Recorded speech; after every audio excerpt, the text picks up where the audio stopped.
Meu amada minha, muitas vezes gritamos por Deus, clamamos por Deus, buscamos a Deus e não encontramos resposta. Quantas vezes estamos tão sozinhos que não conseguimos entender, parece que a nossa oração não passa do teto. A impressão que dá é que a solidão é tão grande que você pede ajuda e Deus não está ouvindo. Mas na verdade é bem diferente disso. Muitas vezes na Bíblia você vai ver até pessoas que foram pessoas importantes na fé, que clamavam. Assim é um exemplo como Davi clamava tanto e parecia que Deus não estava ouvindo, mas ele estava ouvindo. A vida é feita de altos e baixos e muitas vezes nós achamos que estamos tão sós que nem Deus consegue nos compreender. Ou quando nós pecamos e muitas vezes confessamos o nosso pecado e a impressão que dá que Deus não ouviu e não está nem aí para mudar a sua situação. Mas não é assim que acontece.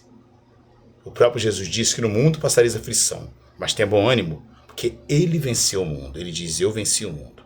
No livro de Salmos, capítulo 34, no seu versículo 18, diz assim, perto está o Senhor dos que têm coração quebrantado e salva os contritos de espírito.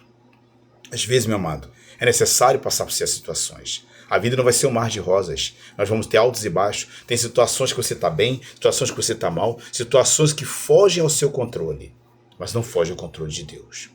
Lembre-se que o controle de Deus, ele é absoluto quando você coloca na mão dele. Muitas vezes você coloca a mão onde não é para você colocar. E a maioria das vezes você quer fazer situações de acordo com a sua necessidade e com a sua maneira de agir, com o seu modo de pensar. Mas Deus tem um pensamento mais alto que os seus e os caminhos mais altos que os seus caminhos. A maneira de Deus agir é diferente da sua maneira de agir. E muitas vezes não dá certo a sua maneira. Há tempo para todas as coisas embaixo do sol. Isso quer dizer no livro de Eclesiastes, capítulo 3. Há tempo a tudo.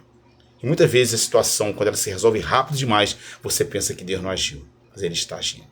Quantos livramentos Ele te deu? Quantas situações já foram resolvidas? Mas você, às vezes, está com os olhos só na tempestade e não consegue ver a bonança após a tempestade. Assim como Pedro, que olhava para a tempestade e não conseguia mais ver Jesus à sua frente. Ele está aí. Porque perto está o Senhor dos que têm coração quebrantado e salva os contritos de espírito. Nesse salmo, ele diz que ele vai te salvar.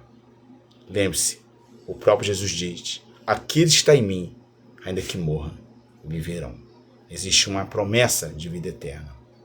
E nem olhos viram, e nem ouvido ouviram aquilo que está preparado para aqueles que amam a Deus.